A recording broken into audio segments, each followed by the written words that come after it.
Hello everyone and welcome to my channel, and today I'll be reading Multi-Character Listener by me. So let's get into it. Muichiro has many thoughts about this, and it's probably due to the fact that you don't always wear things that are so revealing. But this time, it seems you've let that go and decided to tease him a little bit.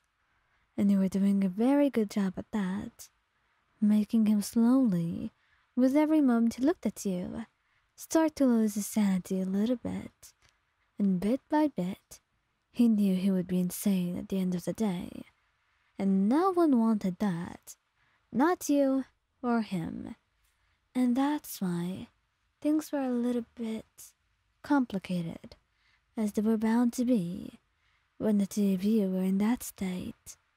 After all, you couldn't really blame him when he was starting to lose his mind over how beautiful you were.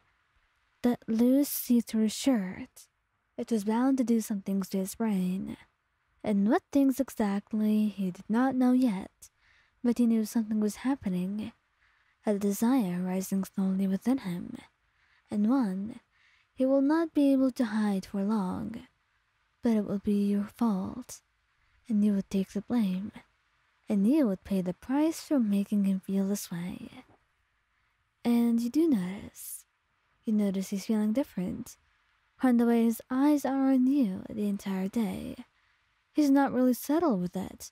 No matter how much he tries to be, you end up noticing in the end. The way he looks at you, and the way he blushes and immediately turns as soon as you turn to look at him. He was not being subtle at all. In fact, it felt like he was just trying to make it as obvious as he could, even though you knew it was not what he was doing. He was trying to hide this, to be subtle about what he's doing, but he was not so good at it. You would be disappointed if it were anyone else. But with Muichiro, such issues become very adorable and endearing to witness. He makes everything about himself adorable, that you can't find it in yourself to be disappointed or mad at him whenever anything he does goes wrong, or just sounds weird. So that's why you take pity on him eventually, and decide you will do more than just walk around in that chart. Perhaps you will even go cuddle him. Little did you know though, that was like a death sentence. The way that you'd be so close and pressing against him, it was different, and he found himself blushing, trying to clear his throat multiple times to tell you something, but never being able to come up with the words that he wanted to say.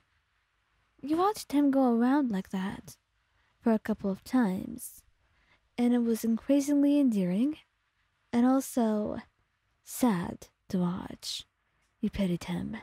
You had no idea what he wanted to say, and you wanted to give him a couple of chances until you found yourself unable to keep on waiting. Muichiro, darling, is there anything you want to say, perhaps?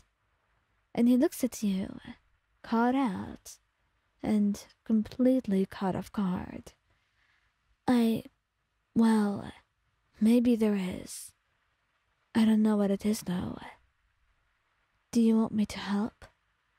He nods, eager for any help he may get, and also eager to hold your hand and look into your eyes. Is it related to what I'm wearing right now? And after some silence and some hesitation, he nodded, blushing brightly, and you found yourself smiling at him. He was truly too innocent sometimes. He ruffled his hair gently, and he pouted. Stop treating me like that. Just because I didn't know what to say doesn't mean I'm an idiot or something. I never said that, Michiro. Then, what did you mean by being like that? I didn't mean anything except the fact that you're cute. And I promise, I'm not babying you or anything. When after that, he cuddled closer to you, pressing his face into your chest, as he stroked his hair gently. Well, I guess This is what I wanted then. He murmurs softly, and you find yourself smiling. He didn't want much, not really. And sometimes you were disappointed with that, as a part of you had always hoped for something more with him. But this was alright too.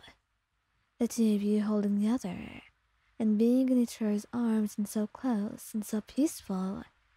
It was more than anyone could ever ask for. So you don't really take that for granted. You're happy with it, and you try to make the most of your time, no matter how the two of you choose to spend it.